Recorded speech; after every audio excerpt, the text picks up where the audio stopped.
The Lord be with you. And with your spirit. A reading from the Holy Gospel according to Matthew. Glory to you, O Lord. Jesus said to his disciples, I tell you, unless your righteousness surpasses that of the scribes and Pharisees, you will not enter into the kingdom of heaven. You have heard that it was said to your ancestors, you shall not kill, and whoever kills will be liable to judgment. But I say to you, whoever is angry with his brother will be liable to judgment. And whoever says to his brother, Raka, will be answerable to the Sanhedrin. And whoever says, you fool, will be liable to fiery Gehenna. Therefore, if you bring your gift to the altar, and there recall that your brother has anything against you, leave your gift there at the altar. Go first and be reconciled with your brother, and then come and offer your gift. Settle with your opponent quickly while on the way to court with him.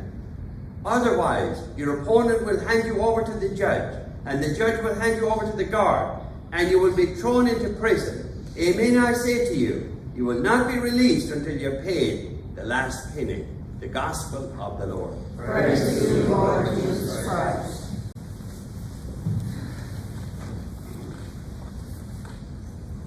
Again, we have the Sermon on the Mount.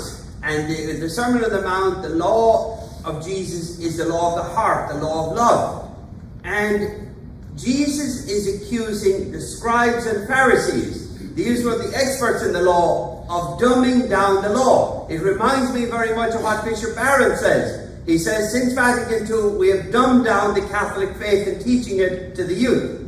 But anyway, the point Jesus is getting across is, it's the law of love. And yesterday he said he came to fulfill the law. Here today he's fleshing it out.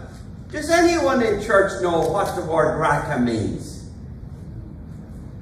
I'm amazed, we use words in the English language and we use them for years, but I bet you there's not a person here in church that knows what raka means. Anyway, it means empty-headed, slang, anyway, honestly, I didn't know what it meant myself until yesterday I looked it up. So there you go. But anyway, I think what's important is that we're always called to a higher standard, and that is to love and to get along and not grow angry. And the real life is hard, and relationships are hard, and very often people will take offense where there's no offense intended. That's the problem 99% of the time. People taking offense where there's no offense intended, and it takes two to get along. So if one person wants to get along and the other doesn't, what can you do other than pray? So it can be very frustrating when people take offense at you when you're totally innocent. But that's how life is. So I think the bottom line is, it's so important not to take it personal, not to get angry, not to make somebody else's problem your problem. Let it off you like water off a duck. I think that's the key. Not to take offense where there's no offense intended, and always love. And it's hard. Life is hard, relationships are hard, and especially close friends, it can be aggravating, because and that's why we need to have an attitude of forgiveness. I know myself, I'm getting a lot harder to hear.